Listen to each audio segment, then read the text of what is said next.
Bueno, primero queríamos que te puedas presentar tu nombre y eso para empezar a conocernos. Bueno, mi nombre es María Rita Zamudio. eh, Nací acá en la provincia de Buenos Aires y, bueno, fui alumna del Colegio María Guard y soy promoción 78. Bien. Después queremos preguntarte por qué tu familia eligió esa escuela, sí, o si vos la elegiste, si te gustaba, y desde cuándo empezaste, desde jardín o primaria. Bueno, mira, yo la escuela primaria hice en una escuela pública, la escuela número 2, Juan José Cusco, en Hudson, y cuando tenía que comenzar el secundario, escuelas públicas no había en la zona. La más cercana estaba en la escuela que le llamaban la Placita, San Martín, en Berazategui. Entonces, mi mamá eligió el Colegio María Guard porque había cercanía de casa a 13 cuadras. Las conté porque yo las hacía caminando cuando el tiempo era bueno. Y como mi papá trabajaba en la construcción, a veces tenía trabajo y a veces no. Entonces mi mamá priorizó el hecho de que si había trabajo y no había dinero, yo no iba a faltar a la escuela. Entonces esa fue la forma en que mamá eligió la escuela. Así empecé. ¿Qué opinan de la escuela en aquel momento? ¿Le daban importancia a la educación? Yo creo que siempre le dieron importancia, nos contuvieron, teníamos nuestro espacio. Los profesores, yo bueno, soy perito mercantil, llamado comercial, ¿no? Y siempre estuvieron poniendo la oreja, digamos. Siempre sabían lo que nos pasaba. E incluso les cuento, en una oportunidad yo no había estudiado y le pedí a mi mamá permiso para hacerme la rata. Y miren lo gracioso mío, que el permiso era para una materia en especial. Y entonces me quise esconder en la propia escuela. Y cuando iba subiendo la escalera, me saluda la profesora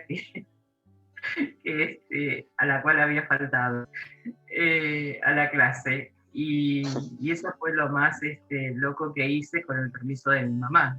O sea que todos estábamos alrededor, los profesores estaban en contacto con, si no teníamos teléfono, pero mamá siempre se acercaba a la escuela, entonces estaban no solamente los profesores, sino las hermanas.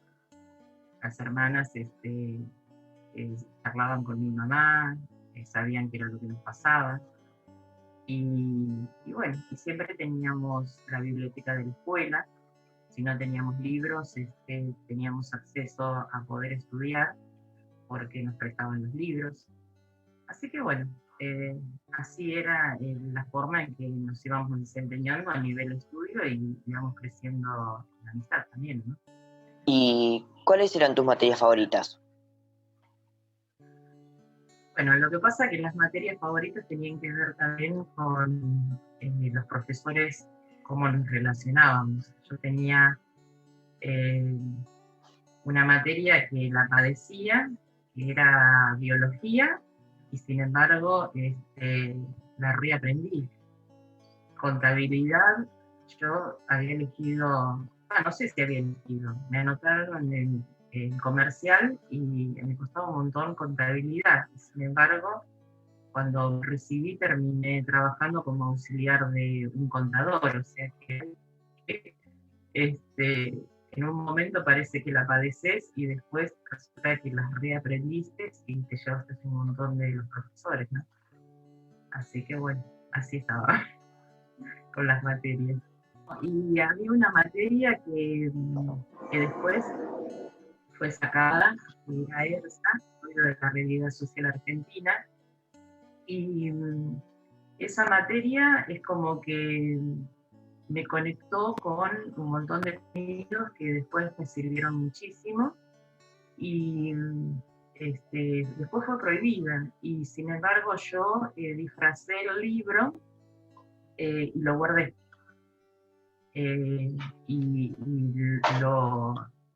se entraban en las casas después en el periodo del proceso y sin embargo yo me había arriesgado a tenerlo porque para mí era uno de los mayores tesoros que tuve. Así que bueno, son esas cosas que nos pasan con algunas materias y nos enamoramos de algunos conceptos que después nos marcan para toda la vida, ¿no? ¿Qué materia era? ¿Y qué libro? El libro se llamaba así, Estudio de la Realidad Social Argentina. No me acuerdo ni los autores, pero realmente nos daba un pantallazo de todo lo que eran los partidos políticos, los ideales, los orígenes, y Claro. sea mucho más amplio que tener, qué sé yo, instrucción cívica.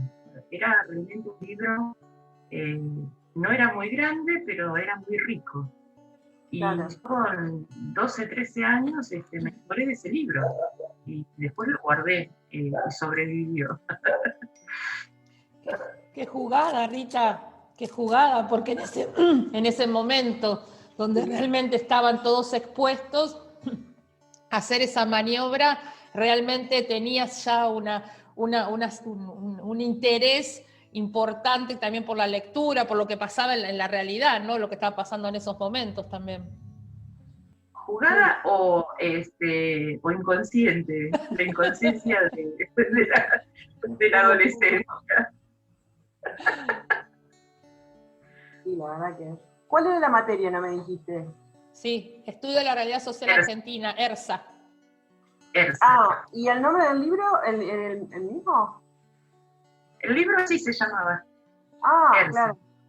Si después se buscan en los papeles entre el 74, 75, después, bueno, fueron sacadas, pero están en los nomencladores esa materia. Esa materia. Y sí. Después, bueno, por ahí no existan esos libros porque fueron también producto de la quema, ¿no? de los libros. Pero, bueno, esas cosas que uno, y que le salió bien, digamos, en el sentido de que no hubo perjudicados, la familia de uno no sufrió consecuencias, es que uno tampoco tenía conciencia de esas cosas en esa época. Para mí era el libro, porque yo tenía que estudiar con libros usados o prestados, porque así estaba la economía de la casa. Entonces, se compró, o sea, era mi libro. O sea, más allá del contenido que realmente era importante, que uno le abrió la cabeza. En mi casa no se hablaba de política, entonces por todo el mundo, e incluso en la mesa, yo estaba tan embalada con lo que leía, con lo que hacíamos, que se conversaba y mis papás me miraban como diciendo, ¿de dónde saca toda esta información? Y era eso, que yo estaba descubriendo un mundo a partir de esa materia. Y bueno, y el profesor también lo hacía gustar la materia. Y uno se acuerda de los profes que los marcan. Y hoy en día todavía por ahí lo sigo viendo, a Néstor Delfín, que fue profesor nuestro. Así que bueno, son esas cosas que quedaron. Y miren que pasaron años, Promoción 78 pasó mucho tiempo y todavía me acuerdo del nombre. Historia. Bueno, después le queríamos preguntar cómo pasaban los recreos, qué hacían, cuánto duraban los recreos y esas cosas. No duraban mucho los recreos, pero eran eternos. Jugábamos, correteábamos por la galería, también íbamos al parque, así que como que también los recreos a veces se juntaban con las clases, no siempre fueron en los salones las clases, entonces era como una continuidad, era como una magia especial, porque a veces nos sentábamos en el parque, en rueda, a tener la clase. Entonces es como que era un continuo. Había otras épocas que no, que por ahí eran materias más duras donde esperabas el recreo porque se complicaba, qué sé yo. Ponele física, a mí me costaba un montón. Entonces duraba mucho la clase y el recreo era re esperado, pero jugábamos. A pesar de ser adolescente, que vos decís, bueno, estás en otra cosa, nosotros jugábamos mucho. Así que de eso me acuerdo. Qué sé yo, y después también tuvimos épocas, en el primer año recuerdo que conocí lo que era la rivalidad entre comercial y bachiller, que yo no sabía qué era eso. Y me acuerdo de estar, nosotros íbamos en el turno tarde, y estar mirando que había dos chicas que se habían peleado y nosotros no sabíamos mucho de qué se trataba y tuvieron que salir las hermanas, los profesores a la plaza. Y eso fue lo más tremendo que nos pasó en 5 años de rivalidad, porque después no era la rivalidad de palabras, pero hacíamos retiros juntos.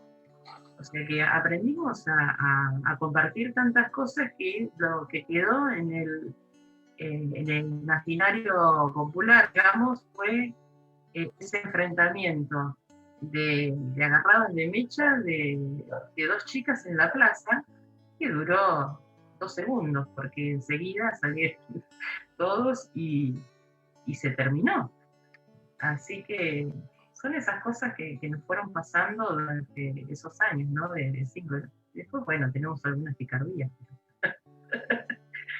Pero realmente eran vistos a la distancia cosas que tenían más que ver con divertirnos nosotros que hacer daño a otra persona. Era divertirnos. Que se enojaban por ahí, sí, en algún momento, pero eran muy graciosos para nosotros en ese momento, ¿no? Por ejemplo, escondernos en el placar.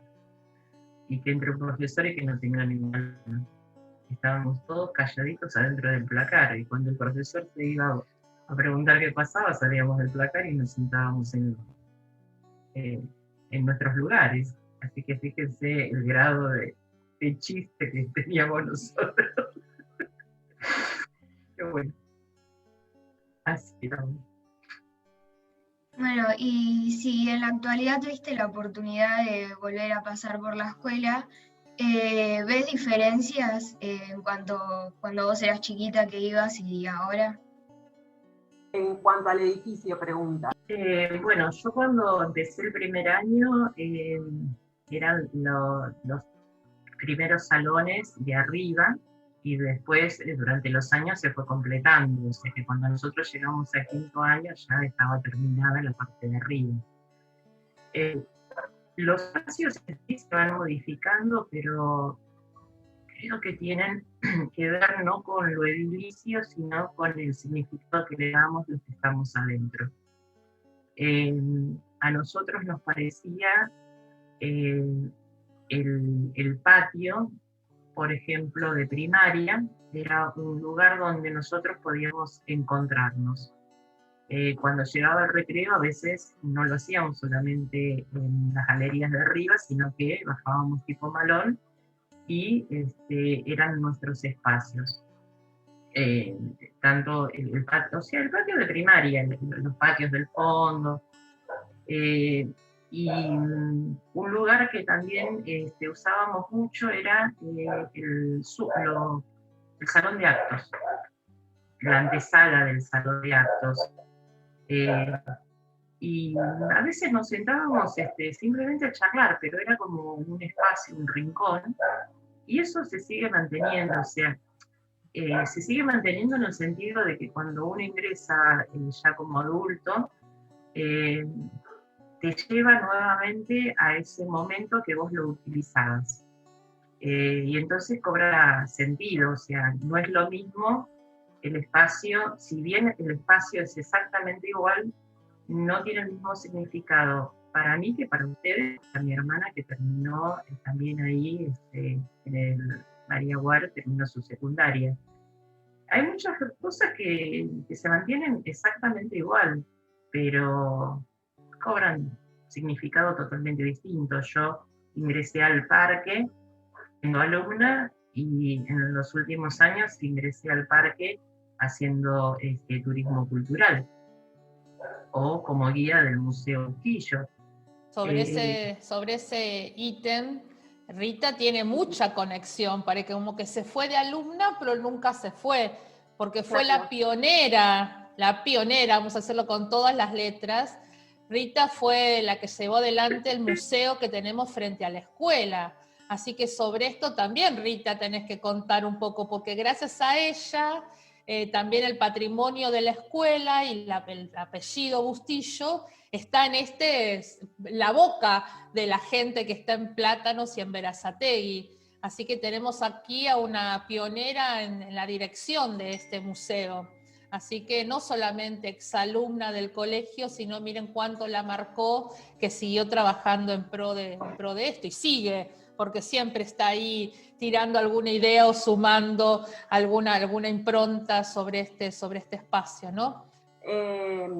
Vamos a focalizarlo en el espacio del jardín, del parque, Rita, porque, digamos, en primer lugar nos parece que es un espacio importante, ¿no?, para todos los exalumnos, porque es un espacio compartido. Entonces, por un lado, preguntarte qué cosas recordás, ¿no? O sea, qué cosas asociás al parque. Y después que nos cuentes sobre la creación de ese parque, no por parte de los Bustillos. Bueno, el tema del parque tiene varios puntos. Recuerdo el padre Domonco era el que realizaba las cosas. Entonces teníamos permiso las alumnas, digo las alumnas porque no era mixto cuando yo iba a la escuela, de salir de la clase e ir a hacer la confesión. Entonces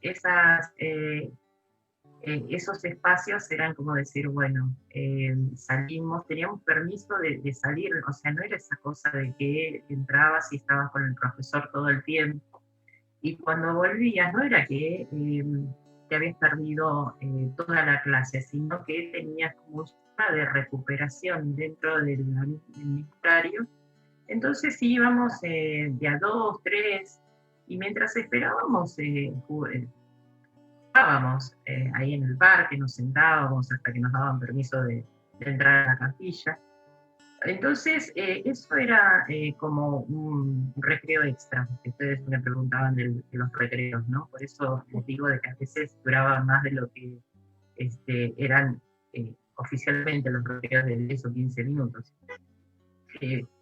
Por otro lado, hubo una época muy oscura en nuestra historia argentina, que fue la de la persecución de personas antes de empezar el proceso militar, ¿no es cierto? Entonces, en Plátano sucedían cosas a las cuales no entendíamos mucho, pero en una oportunidad hicieron un allanamiento en una casa de Plátano.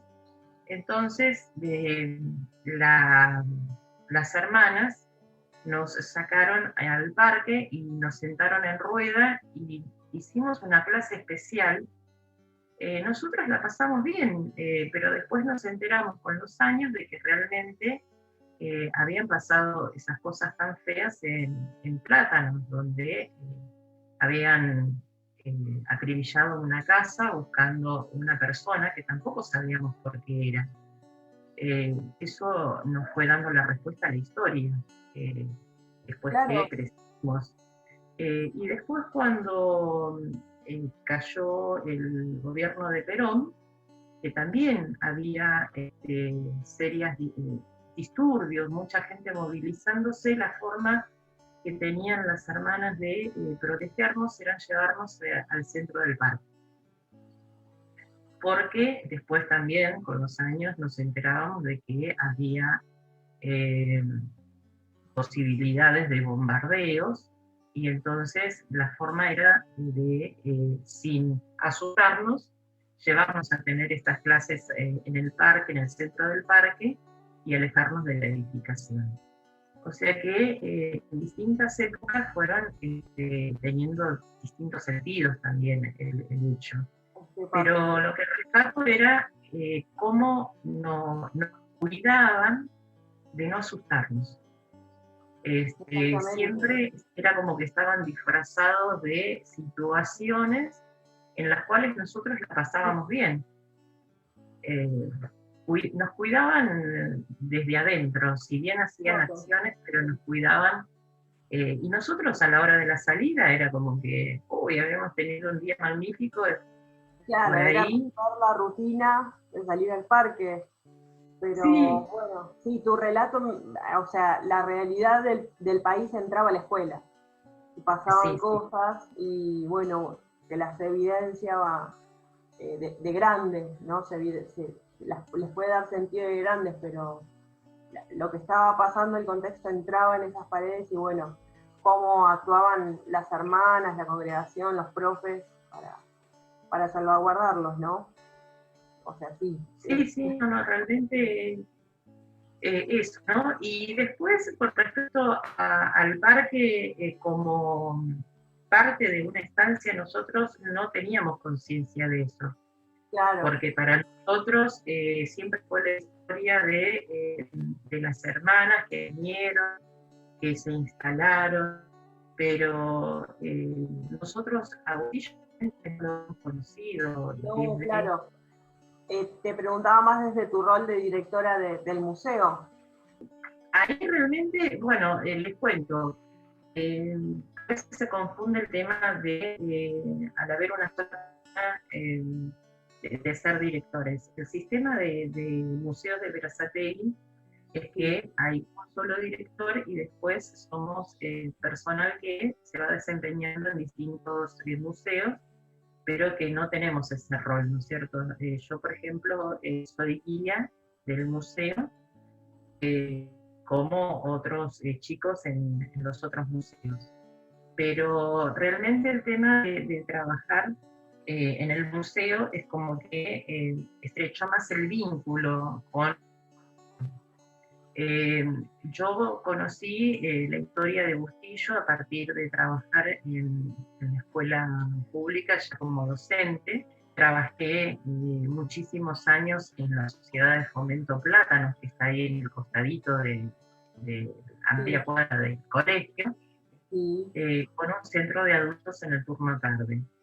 Y la necesidad de crear el vínculo de las personas adultas con el espacio hizo que fuese trabajando, indagando. Yo comencé trabajando también en forma paralela como maestra de grado y en una asociación sin fines de lucro que se llama Orígenes, que se encarga de la historia local de Berazategui. Y entonces ahí llegué por la necesidad de buscar información, porque en la escuela 2 de Hudson, en la escuela 15 también de Hudson, llevaba adelante un proyecto que era el generar un museo a partir de las historias familiares. Y ahí conocí a algunos integrantes de las asociaciones y bueno, fue un enamoramiento de esta instancia de aprendizaje que era la historia local, y trabajé más de 10 años con ellos de forma, ya les digo, paralela, mientras me desempeñaba como maestra de adultos, primero maestra de grado y después maestra de adultos. ¿Y en qué época más o menos empezaste a trabajar con Bustillo? Yo con Bustillo aproximadamente 6, 87, empezábamos a realizar, o sea, el primer acercamiento fue con Gregorio Cerventi. Nosotros a Gregorio Cerventi lo conocíamos por ser quien realizaba la tarea de veterinario. Sí, del mantenimiento. Claro, pero él era el veterinario del pueblo. Entonces, él nos fue acercando a la historia de un lugar que tampoco, o sea, conocíamos de quién era, y él nos fue contando de que ahí había estado Bustillo, y ahí es donde lo escuchamos por primera vez, como alguien que había formado parte de la historia de Plátanos. Pero a Bustillo lo conocimos mucho más adelante cuando empezamos a indagar de esas pequeñas historias que nos iba contando Gregorio Cerventi. Íbamos metiéndonos en libros, porque esto de googlear no existía. Por lo tanto, íbamos preguntando en las bibliotecas, íbamos preguntando a estas personas, por un lado, a estas personas que estaban en la Asociación Orígenes, que realizaban recopilaciones de historias, y bueno, por los años vividos ellos nos iban contando cosas que ellos fueron transitando, en especial con el tema de Arroyo de Plátanos, la Venus que estaba entre medio. Ese fue, por ejemplo, uno de los disparadores que nos llevó a Bustillo, porque queríamos saber de dónde venía ese castillo que estaba entre las vías y la avenida Mitre, entre el arroyo y la estación de Plátanos, y eso también nos llevó a Bustillo. Es como que no entramos de lleno a Bustillo, fuimos como rodeándolo hasta que llegamos. Claro, empezaste indagando en el contexto, en la zona, en lo que veías, en lo geográfico. En lo geográfico, exacto. Algo que había formado parte de nuestra infancia, porque nosotros conocimos ya eso, Castillo, que se va deteriorando, que va perdiendo partes. Y había las excursiones nuestras eran salir los sábados y domingos de chicos, por ejemplo, a bordear el arroyo, porque no había viviendas. Genial, hermoso. Era muy bonito. Te hago una última pregunta y ya los dejo de seguir a los chicos. ¿Esta asociación Orígenes sigue? ¿Existe hoy? Sí, sigue. Hay una página web, también está en Facebook, y algunos integrantes que todavía se van manteniendo. Por ahí hay épocas que hay mayor actividad, otras menos, porque son todas personas que están trabajando en otras actividades, se desempeñan en otras actividades. Publican libros. Hay un libro muy, muy bonito que es de relatos, que bueno, fue uno de sus integrantes, que se llamaba Claudio Buffebán, y que son relatos de Claudio Buffebán, del Berazategui que viví, que realmente son relatos. Él, por ejemplo, no es de las letras, era una persona que vivió en Berazategui, pero lo animaron a relatar sus vivencias, y se publicaron y se utilizaron en muchas escuelas. O sea, yo entré a la historia a partir de distintas personas y de distintos acontecimientos, y llegué a Bustillo también por una necesidad de escuela. Bueno, a ver quién era. Tenía un proyecto los personajes de la comunidad, y bueno, a través de Gregorio, que también Ana María de Mena realizó un libro, se llama Don Gregorio, pudimos llegar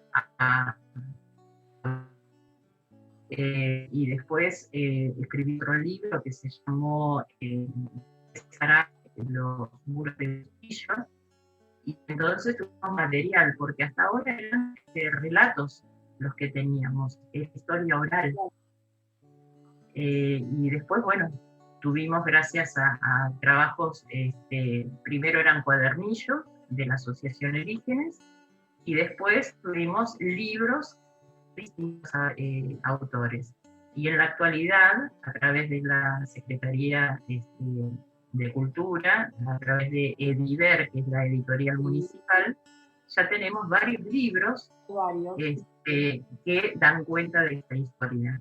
Uno de ellos es ¿Quién es yo?, de Liliana Porfiri, y el último es de La Estancia, que fue una donación de la familia Bustillo, de un álbum donde hay escritos de manuscritos de Alejandro Bustillo, que es el arquitecto que ideó todo el pueblito, que es donde está grabado el colegio íntegramente, donde había fotos de época y anotaciones de puño y letra de Alejandro, a medida de que fueron haciéndose las casas, la distribución de las estatuas en el parque, la funcionalidad de cada uno.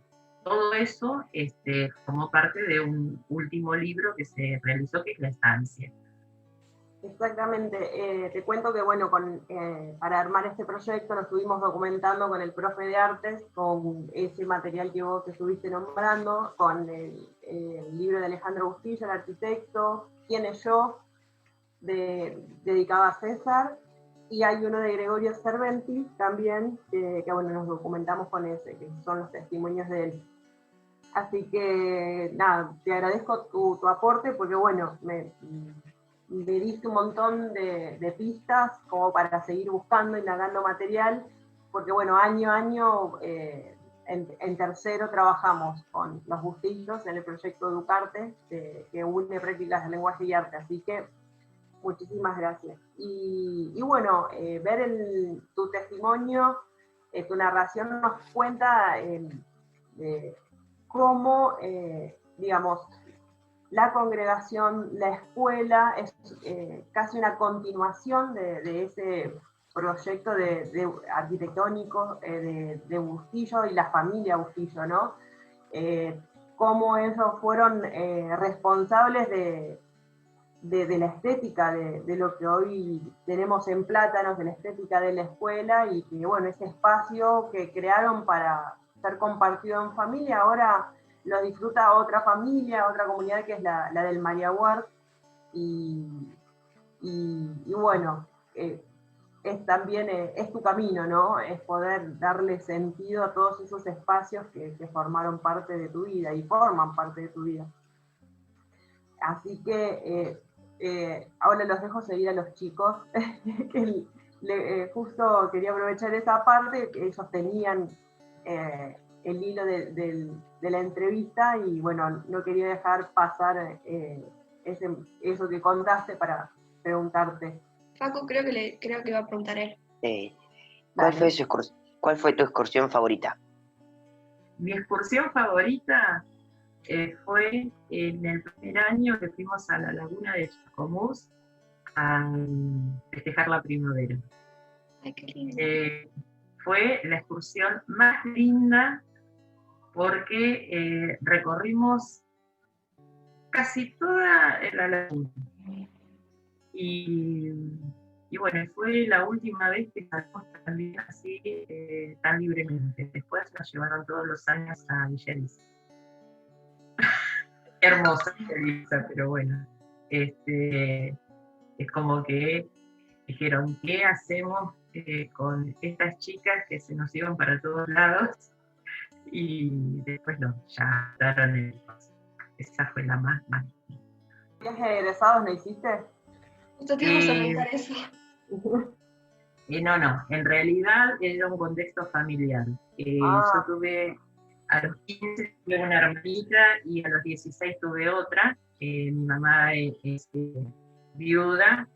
Cuando yo nací, a los 6 meses, falleció mi papá. Por lo tanto, era un contexto familiar. No se me ocurrió a mí, por ejemplo, pedirle que me pagara el viaje, porque la realidad era muy distinta con el soñar en un viaje. Entonces directamente no se lo pedí yo. Yo creo que ella hubiese hecho un sacrificio si se lo pedía, pero incluso el último año las hermanas la llamaron a mi mamá y le dieron media beca. Y mi mamá le preguntó por qué me daba media beca, porque yo no era una alumna que no se llevara materias. Yo tenía una o dos materias que me llevaba por año porque me costaban. Y la respuesta de la madre Leticia fue porque ella trabajaba mucho, mi mamá trabajaba mucho, cosía para un taller, y además tenía 2 hermanitas. Entonces, en ese contexto, a mí ni se me ocurrió pedirle que me pagaran el viaje. Así que no lo tuve. ¿Y a dónde se solía ir de viaje de egresados en aquel tiempo? A Bariloche también. ¿A Bariloche? A Bariloche, sí. Pero no lo sentí tanto porque cuando las chicas volvieron, las que fueron de viaje, no hubo esa cosa de que, ay, mirá lo que te perdiste. Vinieron y seguimos la vida escolar como nada. Normal. Entonces, la verdad que no fue, digamos, doloroso no hacer el viaje. No fue un drama. Y una Capaz pregunta. que ahora es diferente que si se van y vos no vas, suben cosas en el celular y los bailes y todo, y están muy entusiasmados. Claro, Yo creo que eso también, que no había forma. Piensen que nosotros, yo mi primer viaje de vacaciones lo hice el primer año que trabajé como docente, en el año 1984. Y se sacaban las fotos con rollos. Entonces, lo máximo que vos podías ver era el cuadro que venía, que se saca todo el mundo con el grupo, y después alguna que haya llevado, porque tampoco era tan sencillo tener una cámara de fotos. Entonces, alguna que otra foto que pasabas y mirabas cuando estabas reunidos en el parque, pero nada más. Y sí, por ahí las reuniones que se hacían de los grupitos que se formaban, porque allá se conocían con otras escuelas, entonces se juntaban, o sea, eso se sigue haciendo en la actualidad.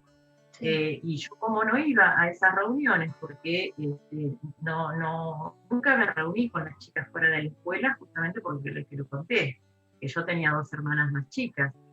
Entonces, es como que esa parte tampoco la viví, así claro. Que no. Pero digamos, ahora ¿tenés algún contacto con alguna de tus compañeras? Sí, durante muchos años no me reuní con ellas justamente porque estaba trabajando, o sea, estoy trabajando en el museo. Y las reuniones que se pueden hacer 1 o 2 veces al año es un fin de semana o demás.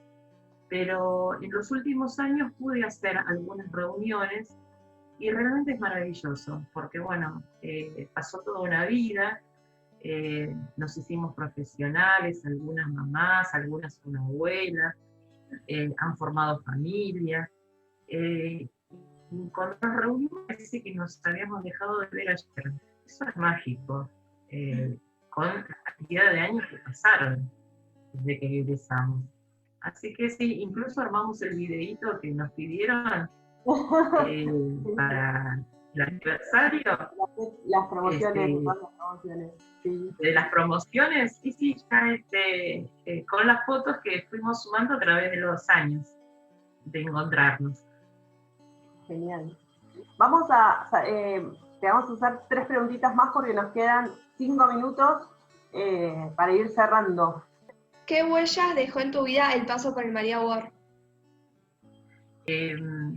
Tiempos de soñar.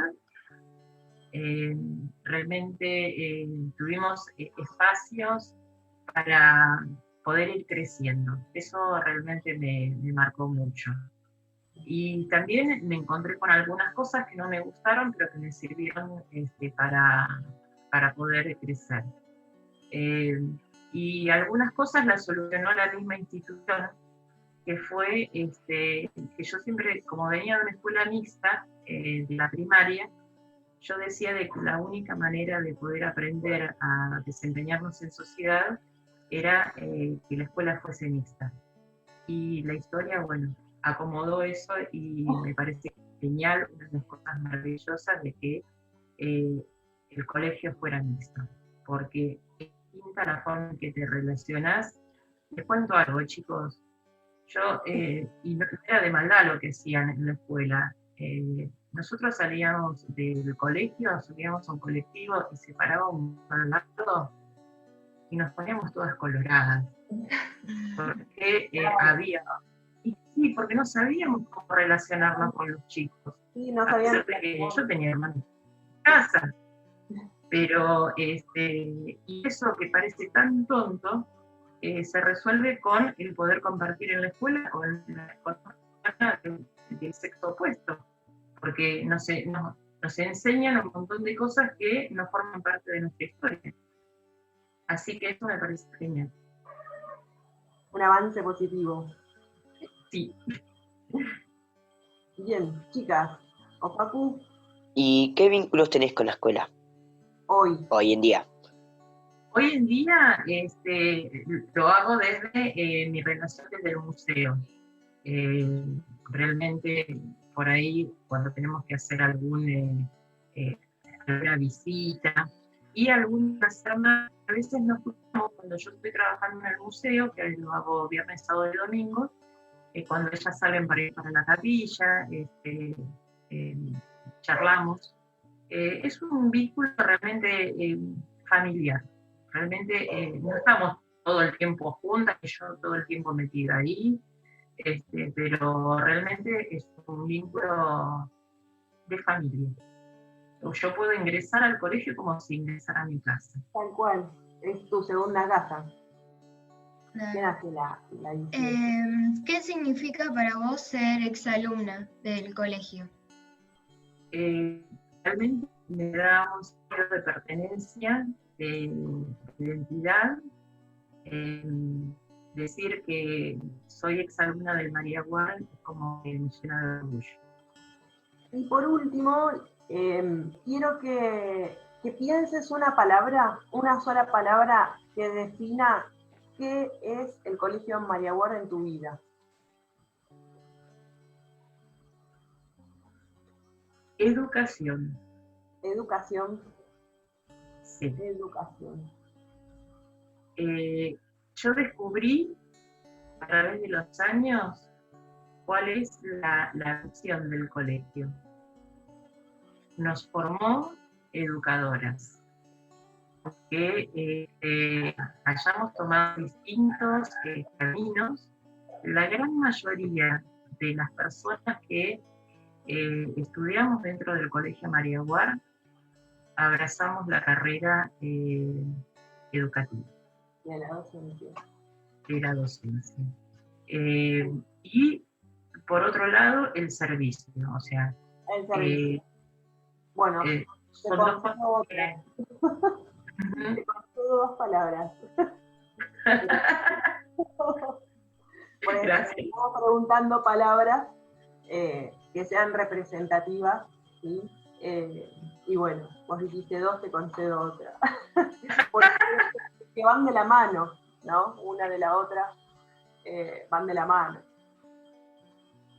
Sí, yo creo que sí.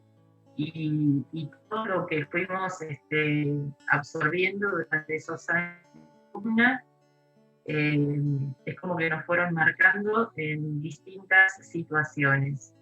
El último año salimos con las hermanas a dar catequesis y ahí fue como la primera tarea fuera de la escuela. El relacionarnos con las familias, con las realidades. Después, yo por ejemplo, como maestra, tuve una percepción diferente y pude entender determinadas cosas que si no las hubiese vivenciado en la escuela, pero no es porque fue el contenido a estudiar, sino que a través de las vivencias fuimos aprendiendo. Y entonces, como vos decís, van de la mano servicio y educación. Y eso es lo que me representan para mí. Rita, te vamos a agradecer esta conversación, tu tiempo, tu predisposición. Recontra interesante todo lo que nos contaste y me voy con la sensación de que tenés un montón de cosas más para contarnos sobre tu labor en relación al museo, y espero que, bueno, ya va a haber ocasión seguramente para seguir haciéndote preguntas. Les quiero agradecer a los chicos, unos bombones, unos genios, que estuvieron ahí, y por haberse sumado a esta propuesta de trabajo. Así que nada, agradecerles a todos por este momento compartido y reconstruir con testimonios lo que es ser del Marioguás. Así que, Rita, hasta acá llegamos y te recontra agradezco por este rato. Yo les agradezco a ustedes y estoy a disposición. Bueno, Rita, muchísimas gracias y estamos en contacto. Gracias, chicos. Gracias a vos. Chao, gracias. Gracias por tu Chao.